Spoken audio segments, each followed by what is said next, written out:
주간 지역에서 가장 주목받은 뉴스와 여론을 소개해드리는 이슈 브리핑 시간입니다. 영양군이 미얀마 난민 40여 명 유치를 추진하고 있습니다.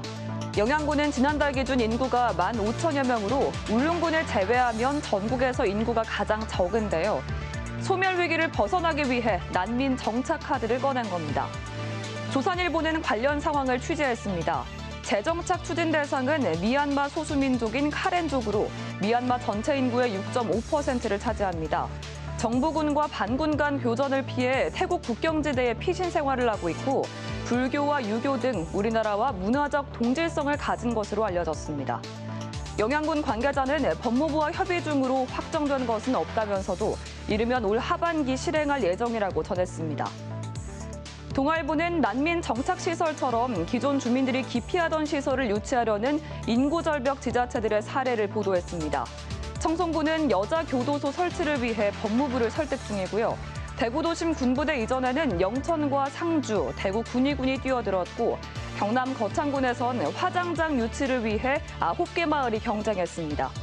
인구 소멸을 막으면서 지역 경제 선순환을 일으킬 수 있지만 지속적으로 주민 만족도를 모니터링하고 시설 설치 뒤 발생할 수 있는 갈등에 대비해야 한다는 홍준영 서울대 행정대학원 명예교수의 의견을 함께 소개했습니다. 매일신문은 난민 유치 정책의 지속 가능성에 우려를 나타냈습니다.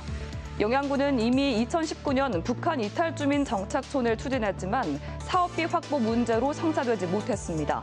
또 난민 유치가 지속 가능한 지역 소멸 방지책인지 불분명하다고 주장했는데요. 영양에서 대대로 살겠다는 확답을 받기 어렵고 거주 이전의 자유를 제한할 수도 없다며 난민과 함께 살 군민들의 선택을 우선해 둬야 한다는 신중한 입장을 전했습니다. 2022년 속초에서 체험학습에 참여한 초등학생이 타고 온 버스에 치여 숨진 사고와 관련해 법원은 최근 인솔 담임교사에게 금고 6개월에 집행유예 2년을 선고했습니다. 교사들 사이에선 법적 보호장치 없이는 현장 학습을 안 가겠다는 말까지 나옵니다. 체험학습 현장에서 발생한 사고와 관련해 인솔교사의 형사 책임을 묻는 판결이 나오면서 각급 학교마다 체험학습을 취소하거나 유보하는 분위기가 확산하고 있습니다. 조선일보는 이번 판결에 대한 교사들의 반응을 취재했습니다. 교사들 사이에서 학생 수십 명을 교사 혼자 통제하는 건 사실상 불가능한데 모든 책임을 교사에게 지우면 되겠느냐는 불만이 터져나왔고 결국 직을 거느니 체험학습을 안 가겠다는 학교가 늘고 있는데요. 교사가 형사처벌까지 걱정해야 하는 상황이 계속되면 학교 교회 활동이 사라질 수도 있다며 정부가 체크리스트를 만들어 배포하고 이를 교사가 준수했다면 책임에서 벗어나도록 하는 장치가 필요하다는 한국교총 조성철 대변인의 의견을 덧붙였습니다. 매일신문은 지역 교육계의 입장을 보도했습니다.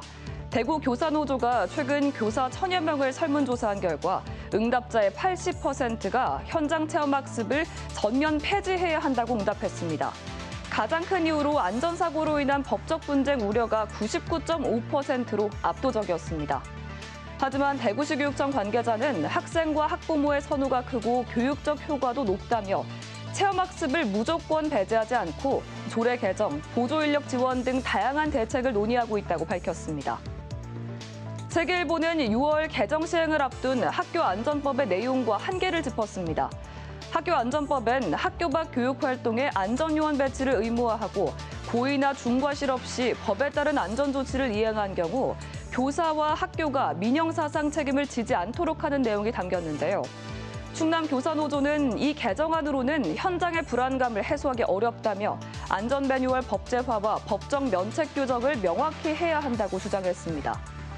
충북교사노조도 장기적으로 교육청이나 교육지원청이 직접 주관하는 체험활동이 확대돼야 한다는 의견을 제시했습니다. 교총과 전교조 등 교사단체의 현장 체험학습 중단 요구는 계속 이어지고 있습니다. 교사의 부담은 덜어주면서 학생에겐 안전하고 효과적인 체험의 기회를 제공할 방안이 마련될 수 있을지 지켜봐야겠습니다. 지금까지 이슈 브리핑이었습니다.